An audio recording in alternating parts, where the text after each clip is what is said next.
La máscara de Tutankamón es el símbolo más famoso del antiguo Egipto, una obra maestra de más de 10 kilos de oro macizo que ha fascinado al mundo durante más de un siglo. Pero, ¿y si te dijera que este rostro no era el suyo? En 1922, Howard Carter descubrió esta tumba intacta. Durante casi 100 años, nadie cuestionó su origen, hasta que la tecnología moderna, con escaneos espectrales y análisis microscópicos, reveló algo inquietante. Cuando los investigadores aplicaron escaneos 3D y análisis de imagen espectral, comenzaron a aparecer detalles invisibles al ojo humano, detalles que sugerían que la máscara no era una pieza única, sino un montaje de alta precisión. Los cartuchos con el nombre de Tutankamón muestran signos claros de haber sido modificados. Los análisis forenses sugieren que los caracteres originales fueron borrados y regrabados. Pero, ¿qué nombre ocultaba originalmente el oro? Los agujeros en las orejas son un rasgo inusual para un faraón hombre adulto en esa época. Eran comunes en máscaras de reinas o niños, pero no para un rey guerrero que debía reinar en el más allá. Además, la composición química del oro no es uniforme. Es como si diferentes partes hubieran sido fabricadas en momentos distintos y por artesanos diferentes. La máscara fue ajustada para alguien más en el último momento. Esto reforzó la teoría audaz de Nicholas Reeves. La máscara fue fabricada originalmente para la reina Nefertiti, quien podría haber reinado brevemente bajo el nombre de Neferneferuaten antes de que Tutankamón ascendiera al trono. Tutankamón murió joven y de forma inesperada. Su entierro fue una carrera contra el tiempo. Los 70 días de embalsamamiento no bastaron para forjar tesoros nuevos, por lo que el reciclaje real fue la única opción para cumplir con el ritual sagrado. Bajo el microscopio, las marcas de las herramientas revelan que el rostro fue unido al tocado mediante una soldadura maestra, pero posterior a la fundición original. Una cirugía estética histórica realizada hace 3000 años. Esa mirada impasible ha guardado la verdad sobre su origen tras una sonrisa de oro eterno. Hoy, la ciencia nos permite ver a través del metal y descubrir las capas de secretos que el Valle de los Reyes intentó ocultar. La máscara de Tutankamón es el símbolo absoluto del poder faraónico. Pero tras su brillo dorado, se oculta una pregunta que desafía la arqueología tradicional. ¿Fue creada realmente para él? Algunos egiptólogos han propuesto una teoría sorprendente que está cambiando nuestra visión del pasado. ¿Y si la máscara fue creada originalmente para una mujer real? La candidata más probable es la legendaria reina Nefertiti. Su belleza ocultaba una ambición política que marcó una de las épocas más convulsas de Egipto. Tras la muerte del faraón herético Akenatón, Egipto vivía una transición política delicada.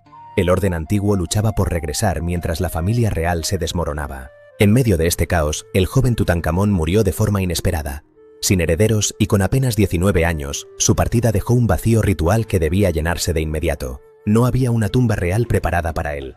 Su lugar de descanso final es inusualmente pequeño para un faraón, lo que sugiere una improvisación de emergencia en apenas 70 días. En una situación de urgencia extrema, reutilizar objetos funerarios de otros miembros de la familia real habría sido una solución práctica y necesaria para cumplir con los ritos sagrados. Y si el objeto más famoso de Egipto, el símbolo de su gloria eterna, es en realidad un tesoro reciclado, la ciencia moderna parece confirmar esta sospecha capa tras capa de oro. Los análisis de fluorescencia de rayos X demuestran que el oro de la cara no coincide con el del resto de la pieza. La máscara fue ajustada para encajar con el rostro del joven rey.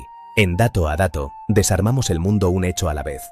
Porque cuestionar lo que creemos conocer es el primer paso para descubrir la verdadera historia que el tiempo intentó borrar. Cada escaneo nos acerca más a la verdad, pero también abre nuevos interrogantes. Si esta máscara era de Nefertiti, ¿dónde se oculta el resto de su tesoro real? El misterio solo acaba de empezar. Si la máscara fue reutilizada, la pregunta es inevitable.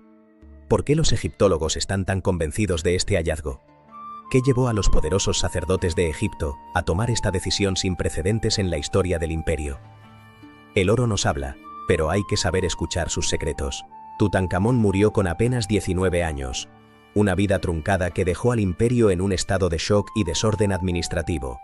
No era solo el fin de un rey, era el posible colapso de una línea sucesoria que ya estaba herida de muerte tras la revolución de Amarna. Su muerte fue inesperada. En los anales de la historia, apenas hubo tiempo para registrar su breve ascenso antes de tener que preparar su partida al más allá. El reloj de la eternidad empezó a correr en contra de los artesanos y sacerdotes encargados de su salvación espiritual. No había una tumba preparada para un faraón.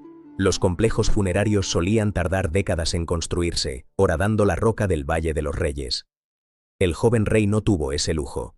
No había un palacio eterno donde depositar sus tesoros más sagrados. Solo un pequeño almacén reconvertido. El poder estaba en transición.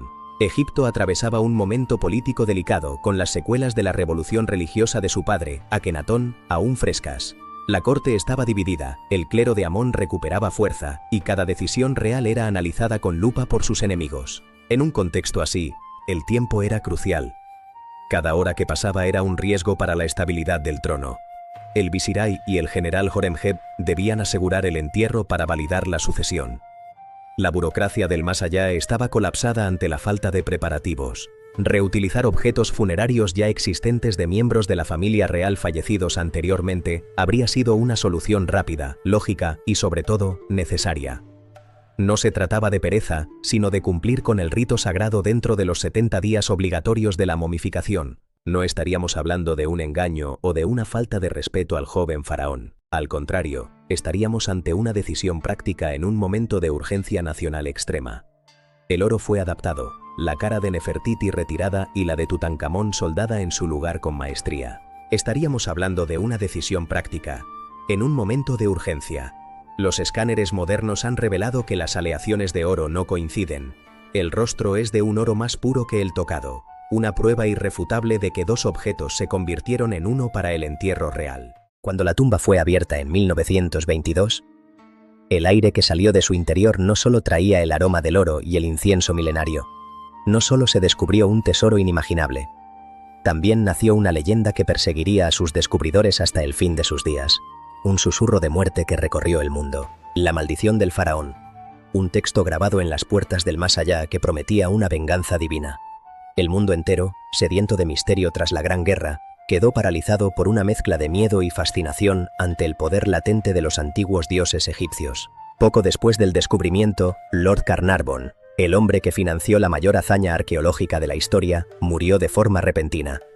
La prensa mundial no tardó en conectar los puntos. La supuesta profecía empezaba a cobrarse su primera y más ilustre víctima ante el asombro de todos. Otros miembros de la expedición también fallecieron en los años siguientes por causas que la prensa calificó de extrañas. La historia era perfecta, una tumba intacta, un sello real violado y una serie de muertes que alimentaban el mito.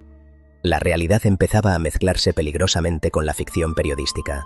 Pero, ¿estamos ante una realidad sobrenatural o ante el poder de la sugestión colectiva?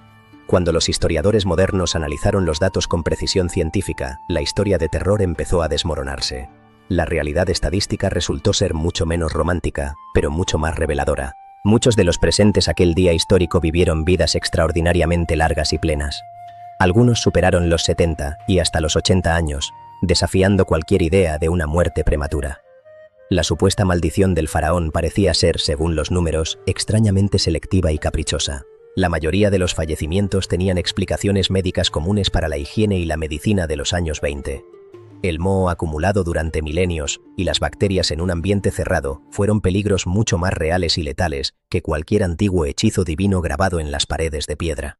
Fue el relato de suspense arqueológico definitivo que el público devoraba mientras Howard Carter seguía extrayendo maravillas bajo el sol abrasador. Cada muerte era un titular. Cada titular, una venta garantizada. El mito de la maldición fue el primer gran fenómeno viral de la historia del periodismo moderno. A pesar de los mitos y las verdades científicas, la máscara de Tutankamón ha sobrevivido 3000 años.